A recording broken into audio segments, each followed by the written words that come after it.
Bom dia, paz do Senhor Jesus. Bom dia, paz do Senhor Jesus. Hoje vamos começar mais um livro, pela glória de Deus. Marcos, o livro de Marcos, Evangelho de Marcos.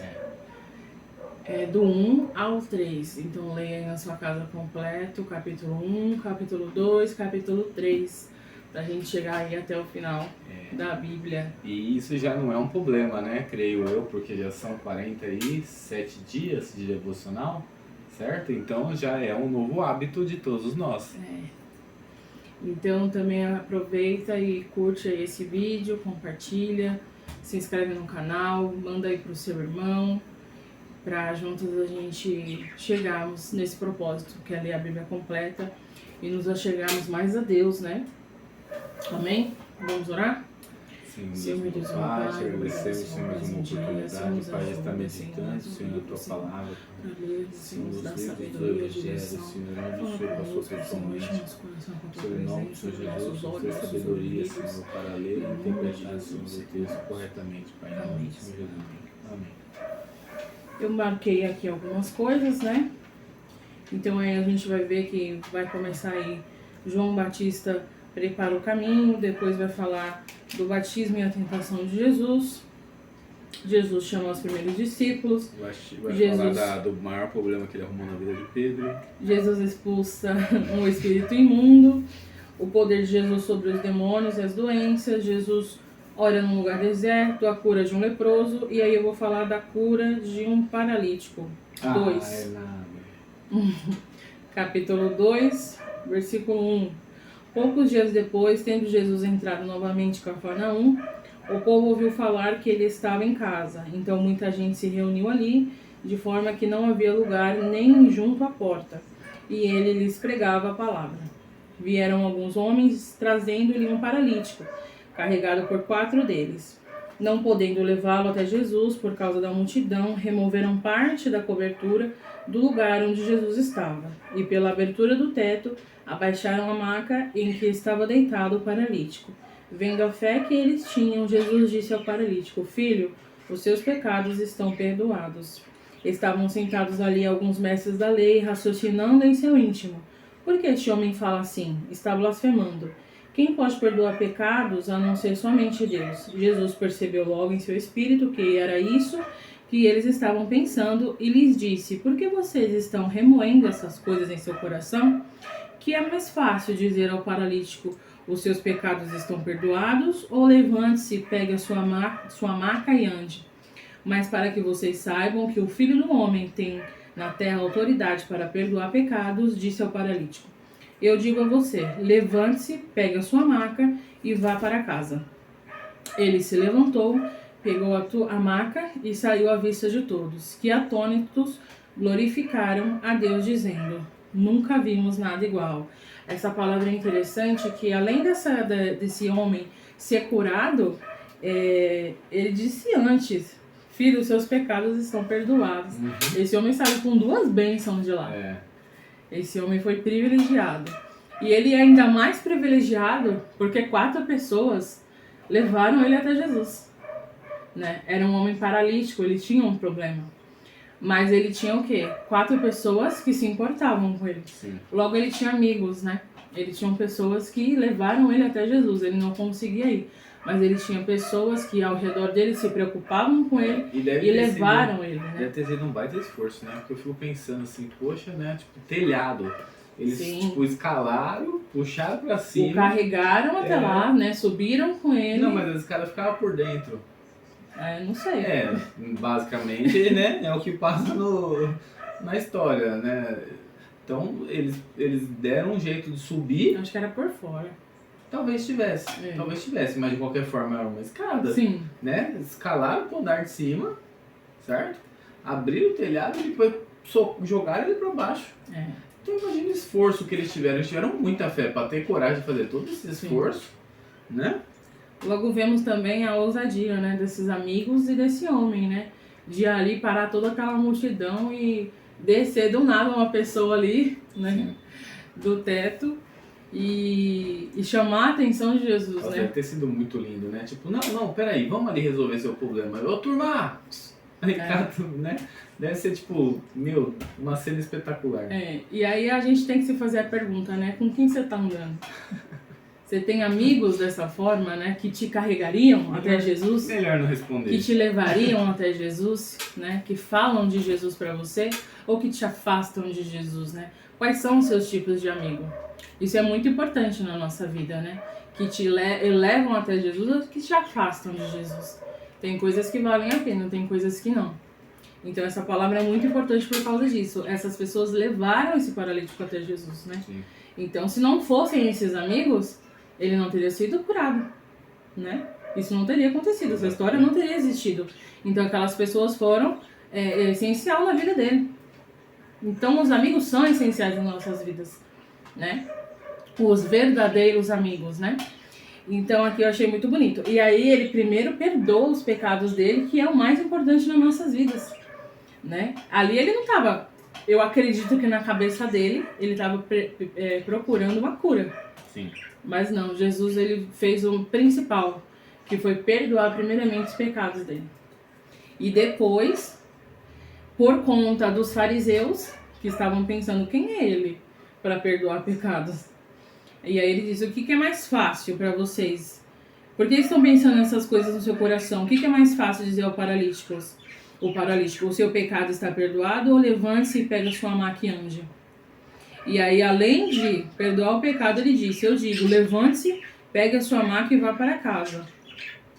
Então ele, além de ter perdoado, curou o paralítico e ainda disse, pegue a sua maca e vá para casa, né? Do tipo, lembre-se de onde você saiu, né? Para que você não volte Sim.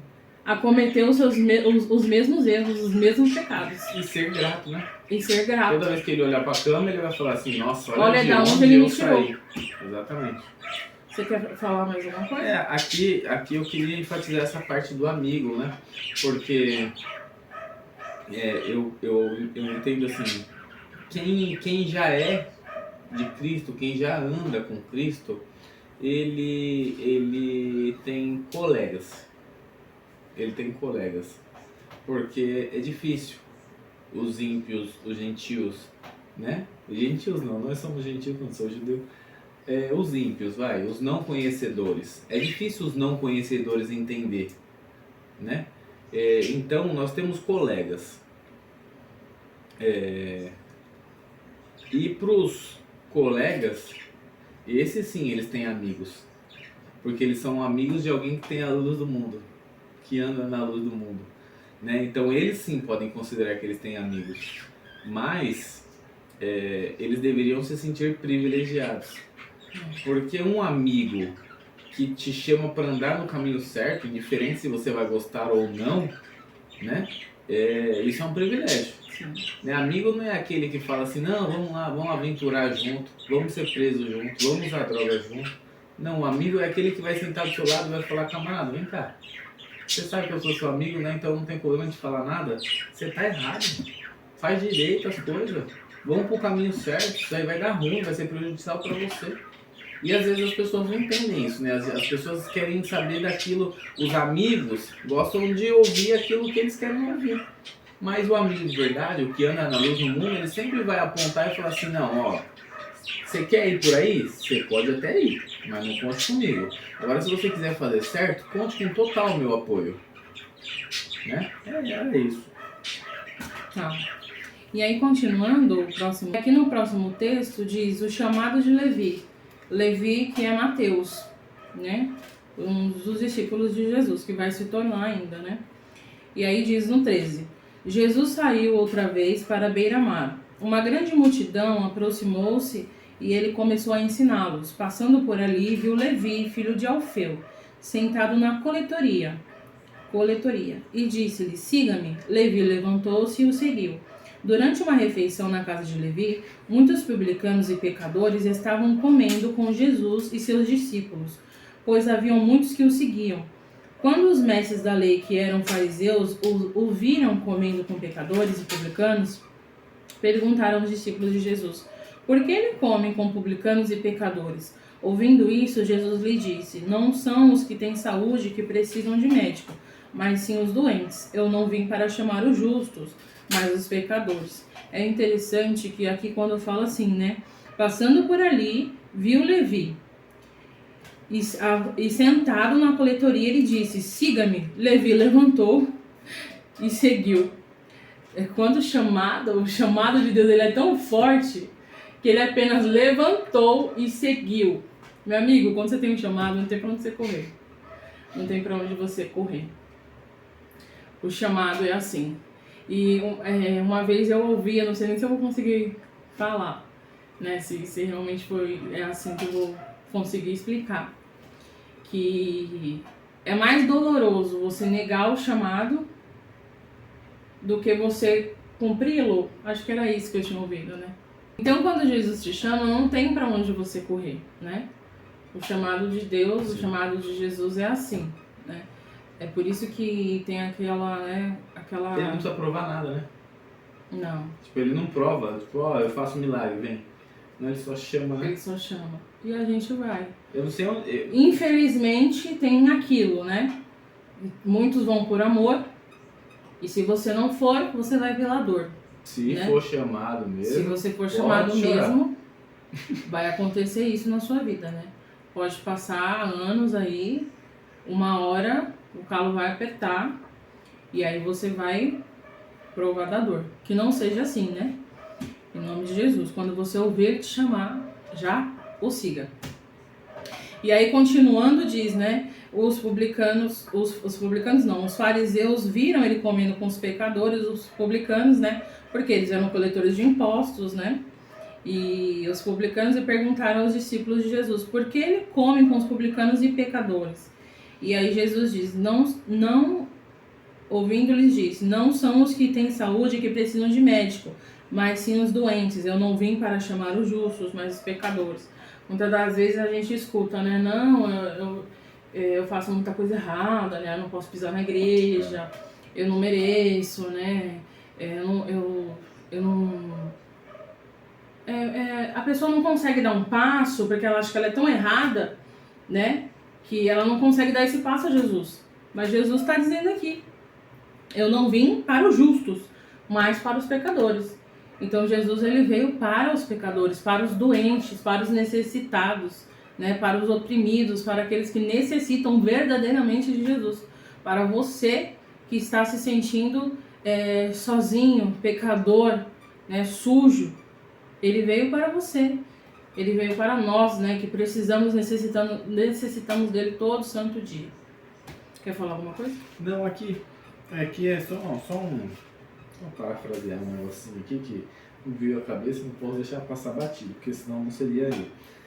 Ele se levantou e o seguiu. Os pais dele, tipo, nunca ensinou ele não falar com estranhos.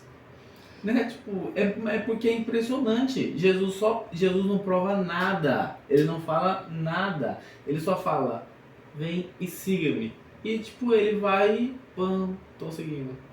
Não é uma loucura? Eu acho que esse é um encontro muito sobrenatural. Assim como foi na mesa de Simão Pedro. Então, eu acho que é um encontro, é um chamado que não tem como negar. Porque, tipo, mas isso aqui, né? Agora, por exemplo, a gente vai ver que quando ele fala com Natanael, embaixo da figueira, ele vai falar, eu te vi.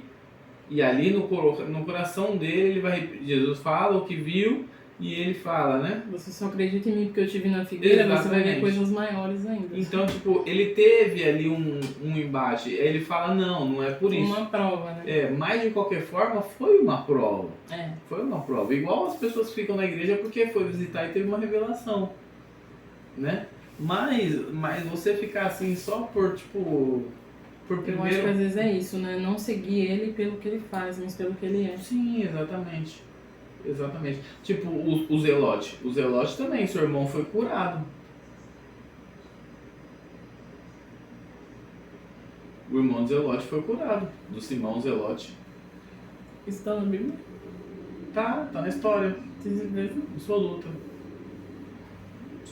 Tá na história. Tem muita coisa que tá aqui pela metade, mas a história completa. Eu tava estudando a profecia de Daniel 8 sobre isso, a história completa, mas tá lá. Quer continuar? Não, parei por aqui. Você tá querendo já me pegar na curva aí? Uma hora eu vou derrapar, então segue. Imagina. Então aí continua, né? Jesus é interrogado acerca do jejum, depois o Senhor do sábado, e chega o capítulo 3, né? E aí vamos lá para o fim, que é a mãe e os irmãos de Jesus. 3:31. Então chegaram a mãe e os irmãos de Jesus. Ficando do lado de fora, mandaram alguém chamá-lo. Havia muita gente assentada a seu redor. E lhe disseram: tua mãe e teus irmãos estão lá fora e te procuram. E Jesus disse, né? Quem é minha mãe? Quem são meus irmãos? Perguntou ele. Então olhou para os que estavam assentados a seu redor e disse: aqui estão minha mãe e meus irmãos. Quem faz a vontade de Deus, este é meu irmão, minha irmã e minha mãe. O texto fala por si só, né? Esse último versículo fala por si só. Quem faz a vontade de Deus, este é meu irmão, minha irmã e minha mãe. Aqui ele tá falando, tipo, eu não tenho nada com um parente, eu tenho com quem faz a vontade do meu pai. Porque né? de fato ele veio de Maria para o Espírito Santo, né? É. Ela foi um instrumento de Deus, né? Ela foi um instrumento usado por Deus para ser a mãe de Jesus, né? Com certeza ela tinha um sentimento de mãe, porque ele nasceu dela, né? De fato. Mas Jesus ele veio para nos salvar, né? Ele veio somente nessa terra para nos salvar. Então aqui ele deixa bem claro: quem é minha mãe? Quem são meus irmãos? Sim. Esses são os meus irmãos, esses são as minhas irmãs e minhas mães. Quem? Aquelas pessoas que estavam ali ouvindo, né? Ouvindo, se arrependendo dos seus pecados e querendo mudar, né? As histórias. Fazendo a vontade do Pai, querendo mudar a história, se arrependendo, né? Então, para você fazer parte, né? Desse corpo de Cristo, é isso, né? É fazer a vontade de Deus, Sim. né? É fazer a vontade do Pai, porque Jesus ele é o caminho, a verdade e a vida, não tem outro caminho, né? Então temos que obedecer a Jesus, obedecer a Deus o tempo todo. Aqui é um manual, isso daqui nos ensina o tempo todo, né? A obedecer, a seguir os mandamentos de Deus, a sermos libertos. Então quando você vive uma vida nos caminhos do Senhor, em obediência à palavra, uma vida de oração, é aí que você agrada a Jesus. É aí que você vive uma vida de obediência. E é aí que você vive uma vida de obediência e é logo da família de Jesus, né? Você se torna criatura e filho de Deus. E filho de Deus. Então você faz parte da família de Deus. Co-herdeiro com Cristo, da herança. Então seja obediente porque assim você será parte da família. É isso. Você quer falar alguma coisa? Não. Vamos orar? Senhor, meu Deus e meu Pai, obrigado, Senhor, por essa palavra. Senhor, nos ajuda, Senhor, nos dá sabedoria, Senhor, as palavras certas, Senhor, nos ensina, nos ajuda a guardar a Tua palavra, a viver a Tua palavra, Senhor. Alcança, Senhor, essas vidas, Senhor, e vem esses vídeos, Senhor, em nome de Jesus, nos ensina mais e mais. Amém. Tchau. Não acredito que você me questionou assim ao vivo. Pode cortar.